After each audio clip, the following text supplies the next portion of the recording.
orang yang suka dengan saya, hayo. Yang tidak suka dengan saya atau yang membenci saya, it's okay bagi saya. Karena saya tidak mau mengusik kehidupan orang lain. Terkadang orang lain yang ingin mengajak saya memasuki problem dalam kehidupan mereka. Saya juga tidak mau untuk menawarkan diri, oh saya bantu kamu. Karena saya bukan Tuhan, hanya Tuhan yang membantu.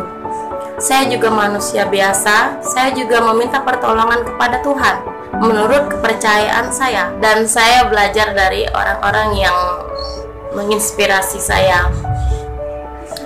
Dia bilang kepada saya, lebih baik berpura-pura bodoh daripada berpura-pura pintar. Lebih baik berpura-pura menggila daripada berpura-pura waras.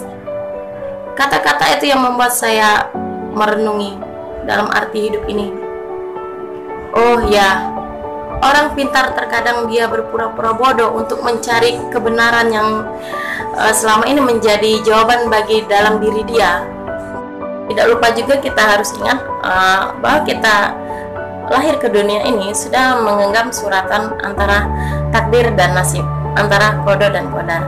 Tidak bisa untuk kita pungkiri kehidupan kita. Bahkan orang mempunyai suratan takdir yang berbeda-beda. Tidak ada yang sama.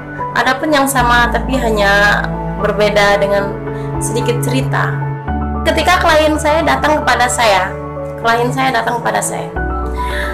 Mbak Mawar, gimana sih saya ini?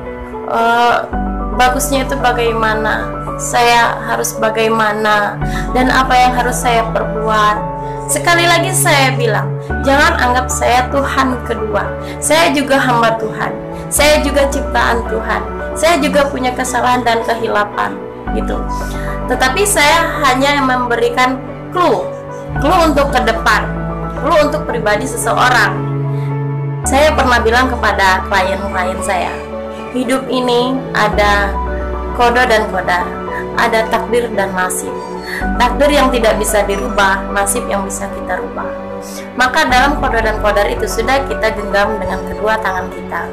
Percuma saja kalau kita merubah nasib agar menjadi orang yang bisa merubah nasib lebih baik lagi, tapi ternyata kalau takdir kita tetap dengan kehidupan yang sederhana, maka sampai kapanpun kita bekerja, banting tulang, siang malam, berkeringat mencari uang untuk hidup yang lebih baik lagi, merubah nasib. Kalau takdir kita ternyata standar-standar aja, ya tetap standar-standar aja, tidak bisa untuk dirubah. Setidaknya dalam hidup ini ada ikhtiar dan doa. Kita berusaha, berdoa, maka Allah yang menentukan, maka Tuhan yang menentukan, bukan kita manusia. Tapi ingatlah, kita lahir sudah ada qada dan qadar. Ada banyak beberapa kasus yang pernah saya temui kepada klien-klien saya. Cerita mereka sangat menarik, ada yang unik, ada yang terlalu banyak lika-liku kehidupan, ada yang lancar jaya, tapi kenapa kok hidup gini-gini aja terus, walaupun udah bekerja jauh, sudah merantau kemana-mana, kok masih rezeki di sini aja gitu. Intinya dalam hidup ini kita harus bersyukur, pandai-pandailah bersyukur. Jika kita pandai bersyukur, maka Allah akan memberikan rezeki lebih dari itu. Yakinlah. So, apa salahnya sih kita merubah nasib walaupun takdir kita dalam takaran?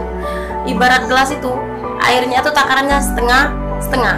Walaupun kita minta air kepada tekon yang lain, isinya tetap setengah-setengah, nggak akan lebih. Tapi apa salahnya kita berusaha berikhtiar membuka pintu rezeki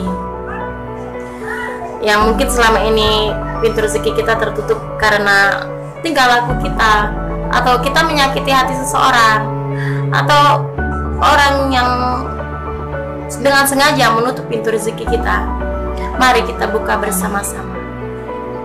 Apa salahnya kita membuka dengan pintu rezeki kita itu dengan cara yang halal, dengan cara kebaikan, dengan jalan Islam kita.